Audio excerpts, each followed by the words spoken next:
Whether you are Toho fan or a racing gaming fan, this game has a lot to offer.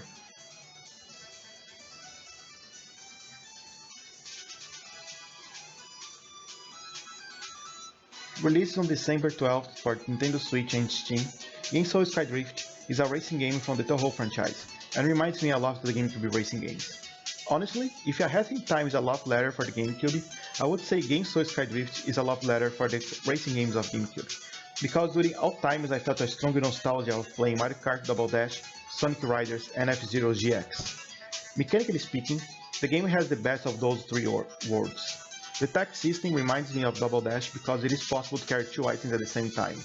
The pace scene of the race reminds me of F-Zero GX because of the characters float, there are turbo rings around the track, and there is a strong emphasis on doing close curves. And obviously, using a board reminds me of Sonic Riders.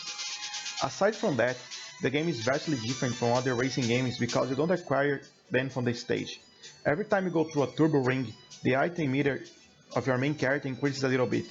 Complete a level and press the spell button to earn a level 1 item. Complete 2 levels and can use a much more powerful level 2 item.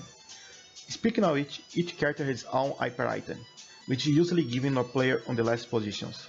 In my opinion, the balance of the items makes or breaks a multiplayer game of this genre, and the balance felt decent from what I played.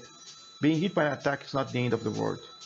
The character variety is also amazing, with many fan favorites from Toho franchise available. Each character is part of a different archetype, varying between speedy, technical, and powerful. To play alone, the game offers a campaign mode with 2 different campaigns, which is where you unlock new characters and racetracks. The game offers 2 different campaigns that I played in order, with the first one forcing you to play with more than half of the characters available, which in turn serves as a tutorial to learn about the mechanics and discover what is your favorite type of character. There is also a time trial mode, where you can compete for the best time possible, and a gallery mode, where you can see 3D models of the characters and listen to different musics.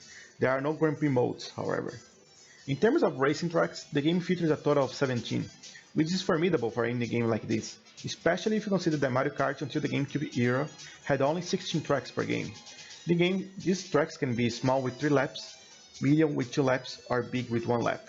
According to the Nintendo website, the game also supports up to 7 players online and 4 players split screen, but I still could not test the netcode because I couldn't find online matches. On the handheld mode, the Switch seems to manage the game well. I don't have a clinical eye to check if it runs on 6 or 30 FPS, but it doesn't seem to have many frame drops. As a whole, Gensou Skydrift is a complete package, that although it is an indie title that doesn't lack in content compared to AAA games of this genre. It is also a cheaper game than its competitors, so if you are looking for a new racing game, whether to play alone, online or with friends, this is a game I highly recommend. Thanks for watching. I'm Blue Link, see you next time.